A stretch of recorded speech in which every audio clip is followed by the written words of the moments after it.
You don't just think, you spiral. One thought leads to another, and before you even realize it, you are 3 hours deep into a conversation that has not happened yet, rehearsing arguments with people who do not know they are in a fight, catastrophizing outcomes that carry a near zero probability of occurring. And the most terrifying part, you cannot stop. No matter how hard you try, your mind keeps pulling you back in. This is not weakness. This is what happens when a highly sensitive, deeply analytical brain is never given a proper off switch. Psychologists call this rumination, and it is one of the most psychologically destructive habits a human mind can develop. In the 1990s, clinical psychologist Susan Nolen-Hoeksema conducted landmark research at Yale University on rumination. She discovered that people who habitually overthink do not just experience more sadness, they experience sadness that lasts significantly longer, intensifies more deeply, and becomes nearly impossible to interrupt without deliberate, conscious intervention. Her work permanently changed how psychologists understand depression, anxiety, and emotional paralysis. You are a person whose mind learned a very dangerous habit, and today, that habit ends. Why your brain chooses to spiral. Your brain is not spiraling because something is wrong with it. It is spiraling because something once went very right. The human brain is wired for survival. Thousands of years ago, the ability to replay danger in your mind, to analyze every threat, to rehearse every conceivable outcome, that was the skill that kept your ancestors alive. Rumination was not a disorder. It was a defense mechanism, but your brain never received the update. The psychological software that once protected you from predators now fires in response to unanswered texts, awkward silences, and the fear of judgment. The threat has changed entirely. The response has not. Point 2. The architecture of a thought loop. Nolen-Hoeksema identified a pattern she called the ruminative response style. Something triggers you. A comment, a mistake, a looming future event. That trigger activates a thought. That thought activates a question.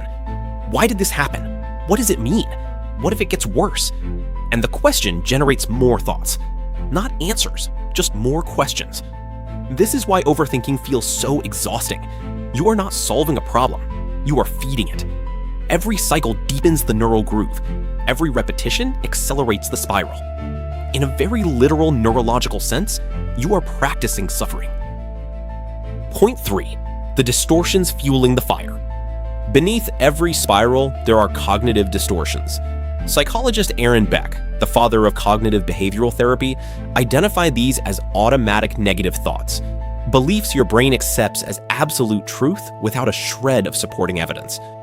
The 3 most destructive are catastrophizing, mind reading, and all or nothing thinking. Catastrophizing tells you the worst outcome is inevitable. Mind reading convinces you that others already see you negatively. All or nothing thinking makes every mistake feel like total failure. These distortions do not feel like thoughts, they feel like facts.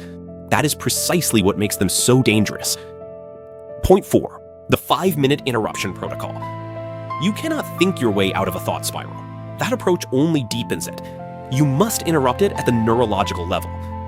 Research from neuroscientist Daniel Siegel, combined with Nolen-Hoeksema's foundational work, reveals 3 specific mechanisms: sensory anchoring, cognitive labeling, intentional redirection.